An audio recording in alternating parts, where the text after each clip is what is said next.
Sindh online school में तव्हांखे भलीकार प्यारा बरो पाण पोएं पंहिंजे वीडियो लेक्चर में दिल जूं बीमारियूं पढ़ी चुका हूँ। अॼु असां वटि आहे शुगर जी बीमारी।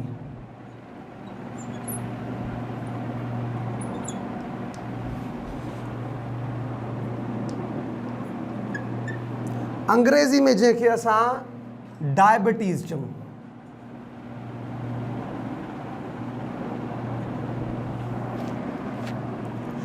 शुगर जी बीमारी बुनियादी तौर ते छा आहे? हीअ असांजे जिस्म में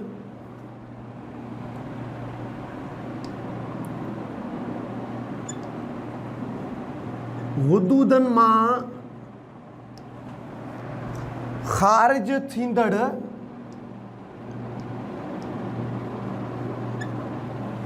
रतूबतनि जी बीमारी आहे। हाणे असांखे इहो सम्झणो आहे त गदूद छा आहिनि ऐं उन जा रतूबत। असांजे जिस्म में मुख़्तलिफ़ क़िस्मनि जा गदूद थियनि था, यानी सेलनि जा गुच्छा थियनि था।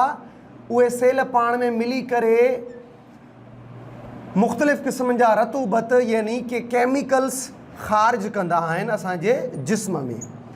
हिते असां वटि गदूद मां मुराद पेंक्रियाज़ आहे, लबलबो।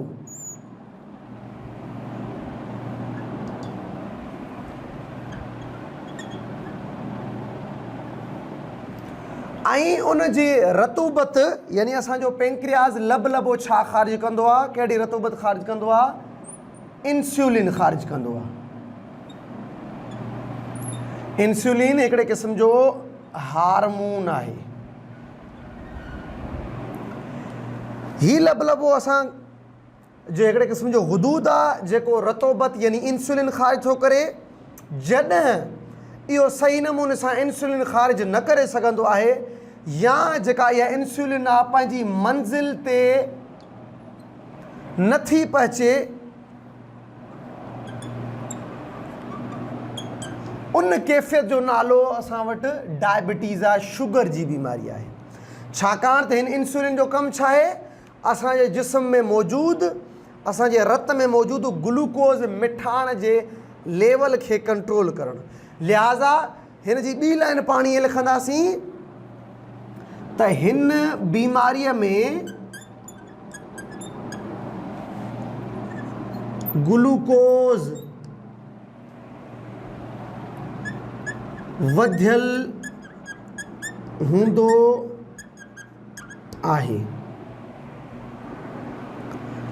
छाकाणि त लबलबे मां इंसुलिन ख़ारिज थियण जो मक़सदु इहो आहे त असांजे रत में मौजूदु, असांजे जिस्म में मौजूदु जेको ग्लूकोज़ जो लेवल आहे उहो हिकु हद में रहे जंहिंखे असां बर्दाश्त करे सघूं।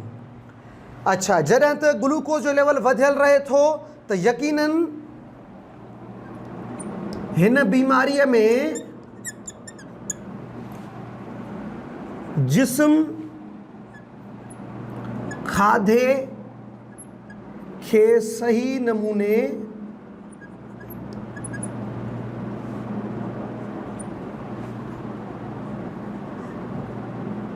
इस्तेमालु नथो करे।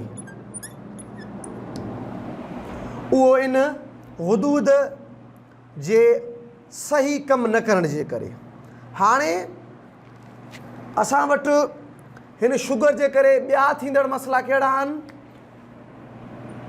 उन्हनि में असां वटि दिलि जूं बीमारियूं आहिनि,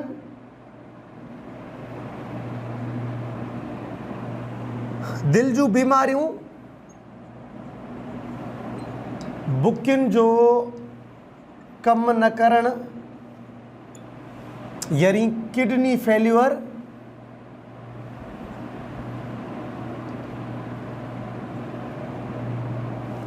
नज़र या बीनाई जो बीनाई में फ़र्क़ु अचणु,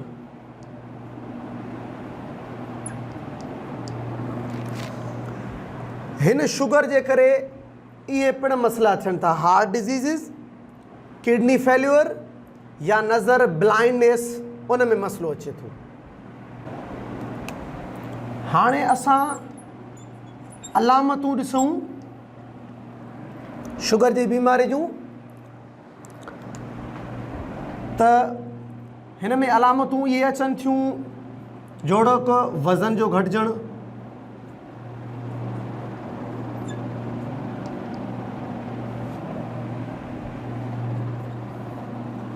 वरी वरी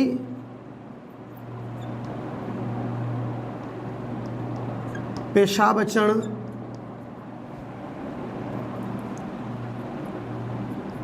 वधीक उञ ऐं बुख लॻणु। अहिड़े नमूने सां असां वटि नज़र में फ़र्क़ु अचणु,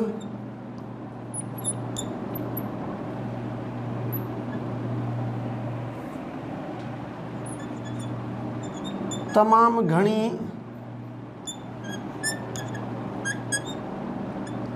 थकावट थियणु, इहे असां वटि अलामतूं आहिनि जेके ज़ाहिर कनि थियूं त शुगर जी बीमारी डायबिटीज़ मौजूदु आहे। हाणे छाकाणि त असांखे ख़बर आहे त हिन में इंसुलिन रतूबत उन जे करे शुगर कंट्रोल में रहे थो। हिन में अक्सर शुगर वधियल रहंदो आहे। हा, ईअं बि आहे जो शुगर ग्लूकोज जो लेवल घटि बि रहे थो।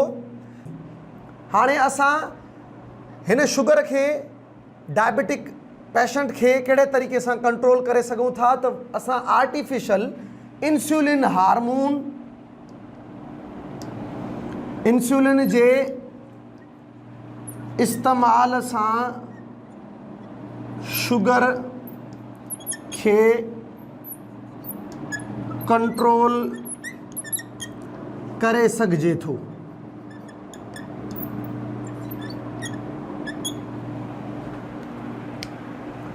त प्यारा ॿारो, ही लेक्चर हिते पूरो थो थिए।